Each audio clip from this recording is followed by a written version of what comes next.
Hello, everyone, and welcome back to another episode of Fluent Mic English.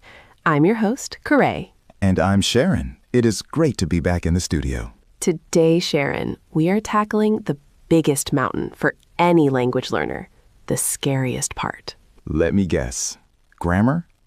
No, wait. Phrasal verbs? Close, but no. We are talking about speaking. Specifically, daily speaking practice for beginners. You know, getting those words out of your head and into the air. Ah, yes. The bridge between knowing English and actually using English. It's a huge challenge. It is. We get emails all the time from listeners who say, I can read well, I can understand you perfectly, but when I open my mouth, nothing comes out. We call this being tongue-tied. That's a great idiom right off the bat. Tongue-tied.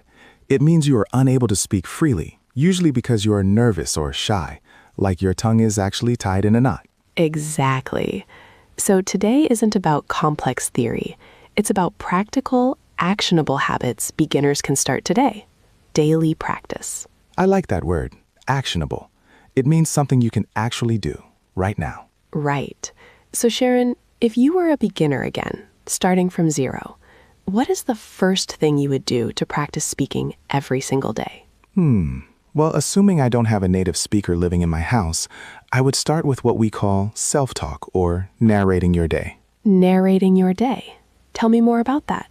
It sounds a bit crazy, honestly, but it works. It means describing exactly what you are doing as you are doing it. So if I am making coffee, I say out loud, I am taking a cup. I am pouring the water. The water is hot. I love that. It connects the physical action to the vocabulary immediately, and you don't need a partner for this. No partner needed, just you and your coffee. But Corey, why is this hard for people? I think it's the awkwardness. Even if you are alone, you feel silly speaking to yourself, but you have to get over that hump. Get over the hump. There's another good phrase. It means to get past the most difficult part of a task. Precisely. Once you get over the hump of feeling silly, your brain starts to think in English. You stop translating from your native language because the object, the coffee cup, is right there. Right. So strategy number 1, narrate your life. Keep it simple. Subject, verb, object. I open the door. I see the cat. Perfect. Now let's move to strategy number 2. This one is a bit more technical, but very effective for pronunciation. It's called shadowing. Ooh, shadowing is powerful. It's intense, though. It can be. For our listeners who don't know, shadowing is when you listen to a native speaker, maybe a podcast like this one, and you repeat exactly what they say, almost at the same time. Like an echo? Yes, like an echo. But you don't just copy the words. You copy the emotion, the speed, and the intonation. Intonation is key here. That is the music of the language. Where does the voice go up? Where does it go down? Exactly. In English, we don't speak like robots. We don't say, hello, how are you? We say, hello, how are you? The stress changes the meaning. So for a beginner, how long should they shadow? Because it is tiring. Start small, 5 minutes. Pick a YouTube video or a segment of the show. Listen to one sentence, pause, repeat it. Try to match the sound exactly. And don't worry if you don't understand every single word, right? The goal here is muscle memory. That's a great point, Sharon. Muscle memory. Your mouth needs to go to the gym. English uses different muscles than Spanish or Chinese or Russian. It really does. My jaw actually hurts sometimes when I practice a new language.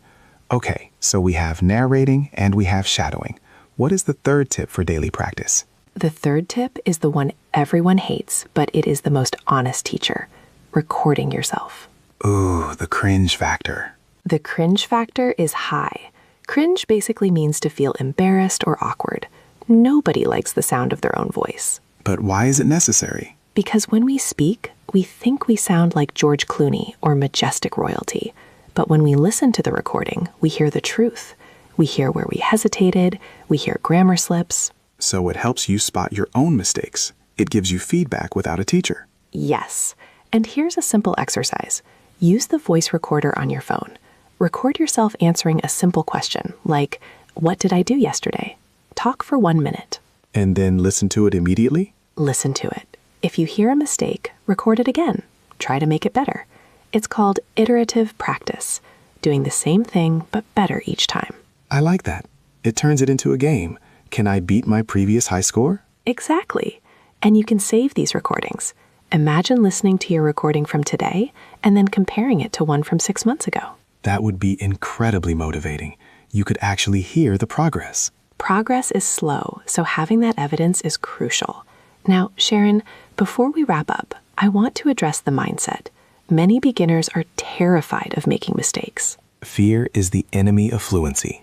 If you are afraid to be wrong, you will never be right. Beautifully said.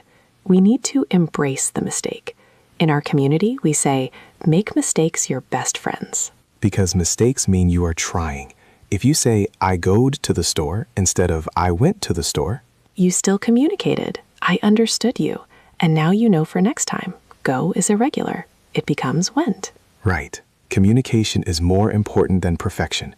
That's a key takeaway for today. Absolutely. So let's recap our daily practice plan for our listeners.